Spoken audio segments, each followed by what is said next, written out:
Jesucristo, el Verbo viviente, es el único medio de salvación.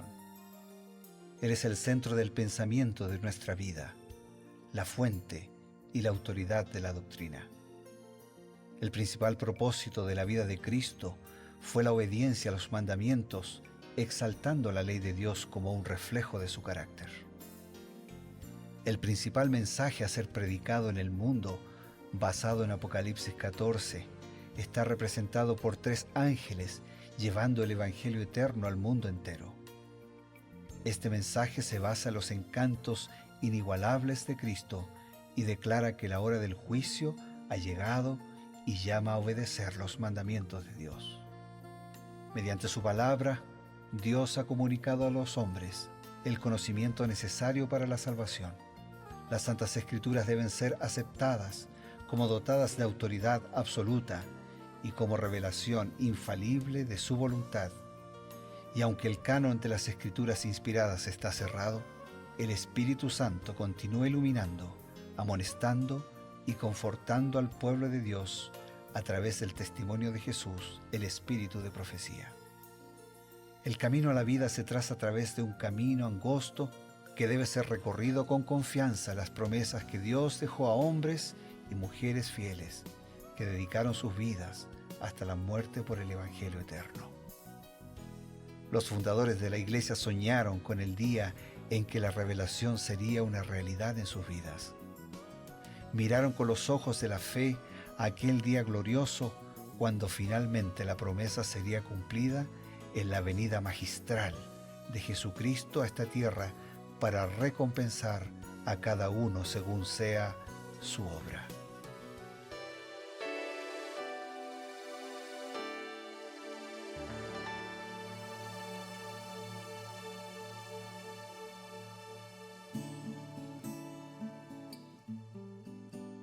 Queridos amigos, con grato placer los recibimos aquí en su canal Nuevo Tiempo, el canal de la esperanza, también la señal de esperanza a través de la red de internet y a través de la radio. Esto es Creer en sus profetas. Nosotros estamos muy contentos porque cada día tenemos un momento especial donde nos detenemos y compartimos la palabra de Dios y también reflexionamos en los consejos inspirados que Dios le dio a Elena White. Estamos para esta tarea con la presencia del pastor Bruno Razo, a quien le damos una cordial bienvenida.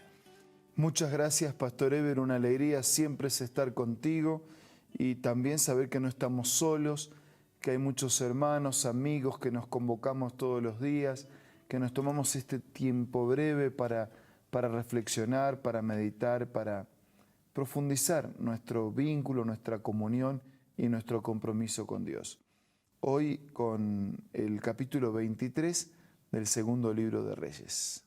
En este capítulo nosotros vemos, podríamos decir con gratitud a Dios, cómo después de varias generaciones de reyes que habían estado apartados de Dios, de pronto un niño es llevado al trono, muy pequeño, a los 8 años, pero fue signado por un espíritu de reforma, de búsqueda de Dios desde muy pequeño, y se le concedió la gracia de encontrar entre los escombros, entre las cosas que estaban abandonadas, en un templo abandonado, de pronto encuentran el libro de la ley, que era lo que los judíos consideraban como la parte más sagrada de todas las escrituras, ¿no? Y ese libro de la ley llama la atención de Josías y dice, caramba, ¿cómo hemos estado todo este tanto tiempo, todos estos años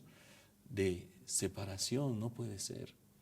Y entonces él comienza una reforma, ¿no? Y Josías dice que no hizo concesiones con el mal, con el pecado, sino que comenzó una obra de reforma muy grande. ¿Cómo fueron estas reformas que Josías hizo y cómo benefició al pueblo de Dios? ¿Qué nos dice Elena White?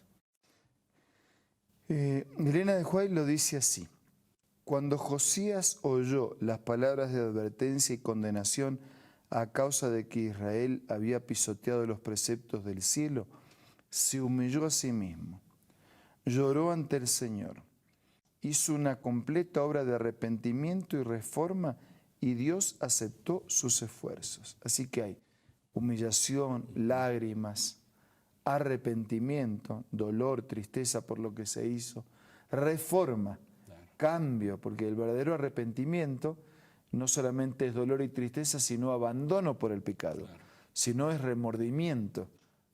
Judas tuvo remordimiento, tenía tristeza y dolor, pero por las consecuencias del pecado. Pedro se arrepintió, tuvo dolor por el pecado que lo separó de Dios. Y se apartó de él. Y se apartó de él. Esa es la diferencia entre arrepentimiento y remordimiento. Entonces, ese arrepentimiento abre la puerta a la reforma. Y eso es, él lloró, se humilló, se arrepintió y hubo reformas, o sea, hubo cambios de conducta. Toda la congregación de Israel entró en solemne pacto para guardar los mandamientos de Jehová. Esta es nuestra obra hoy. Debemos arrepentirnos del pasado mal de nuestros actos y buscar a Dios con todo nuestro corazón. Debemos creer que Dios quiere decir exactamente lo que dice y no hacer ninguna concesión con el mal en ninguna forma. Debemos humillarnos grandemente ante el Señor y considerar preferible cualquier pérdida a la pérdida de su favor.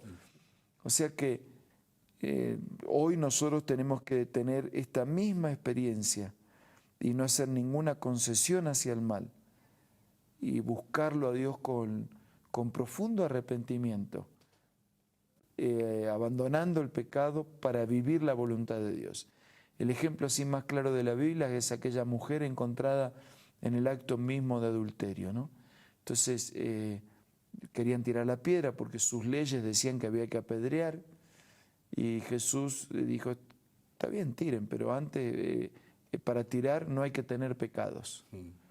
Entonces uno a uno salieron porque el Señor les identificó los pecados. Y después Jesús le dijo a esa mujer, ¿dónde están los que te condenaban? No, no están. Nadie te condenó, nadie. Yo tampoco te condeno. Pero entonces dice, vete y no peques más. O sea, Dios perdonó, pero no le dijo, sigue viviendo en el adulterio. Sigue quebrantando la ley de Dios.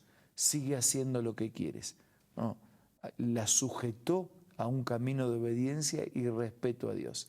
Eso es lo que hizo Josías. El arrepentimiento, la fe, la aceptación del plan de Dios incluye una transformación, una reforma, hábitos que armonizan con la voluntad de Dios.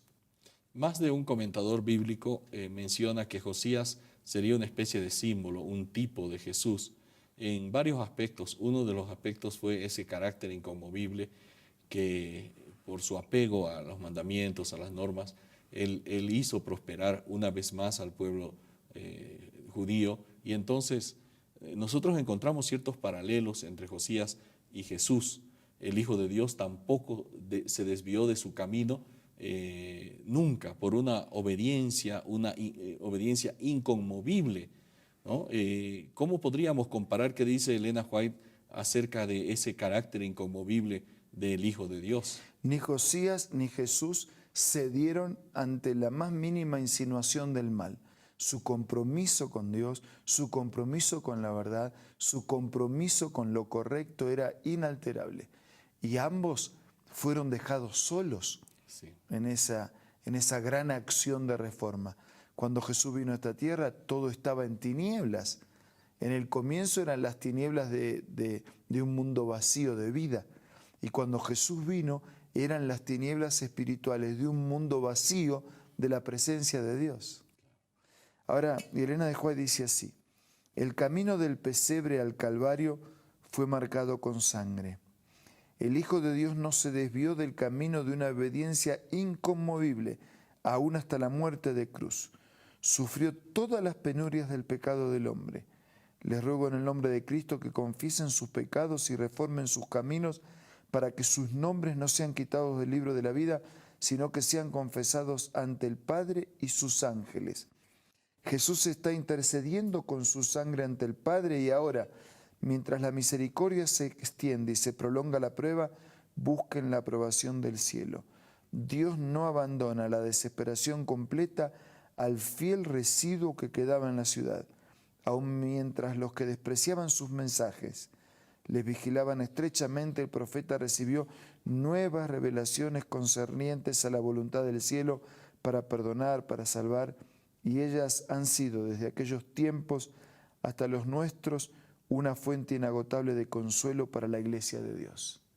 Josías fue inconmovible, inquebrantable en su fe, en su confianza y en su obediencia del plan de Dios.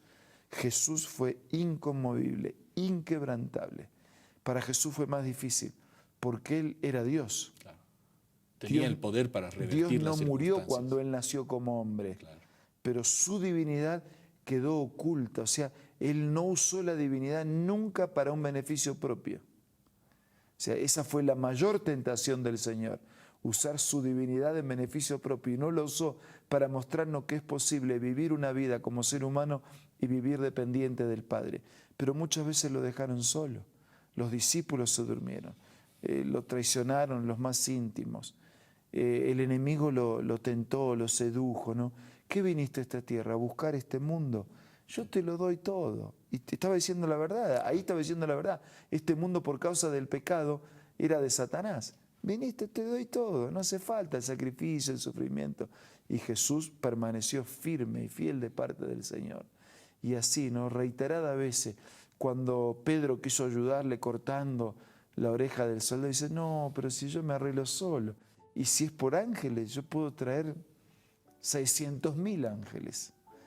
Él se mantuvo inconmovible de parte de su misión y de parte del propósito por el cual su vida habíase desarrollado en este mundo. No es fácil, amigos, mantenerse inconmovible ante tantas pruebas y seducciones que el enemigo nos presenta. Pero justamente tenemos la ayuda y el poder divino que están accesibles a cada uno de nosotros. Vamos a tener un consejo y enseguida volvemos. Hola, hoy tengo otra cita muy linda para compartir. El Dios del cielo luchó consigo mismo entre dejar que el hombre culpable pereciera o entregar a su cariñoso hijo para que muriese por la raza humana. Los ángeles estaban tan interesados en la salvación del hombre que entre ellos se podía haber encontrado a quienes habrían renunciado a su gloria y dado su vida por el hombre que perece. Pero, dijo el ángel, eso no serviría de nada. La transgresión era tan enorme que la vida de un ángel no podía pagar la deuda.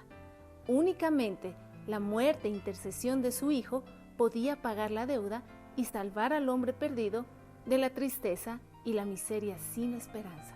Qué linda cita, ¿verdad?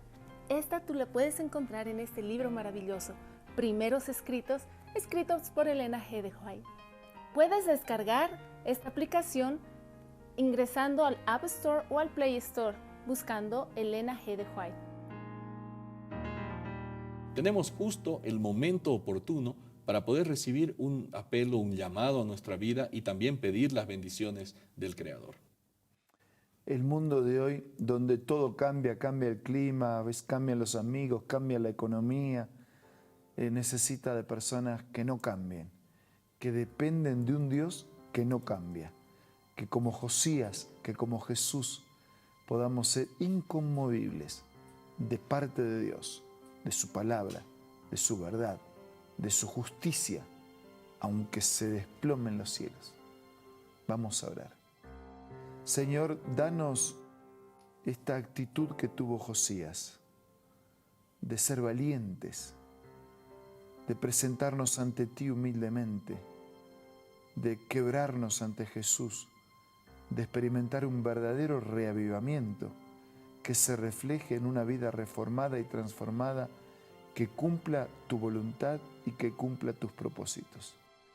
Bendice a todos nuestros amigos y hermanos. Te lo pedimos, te lo agradecemos, en el nombre de Jesús. Amén.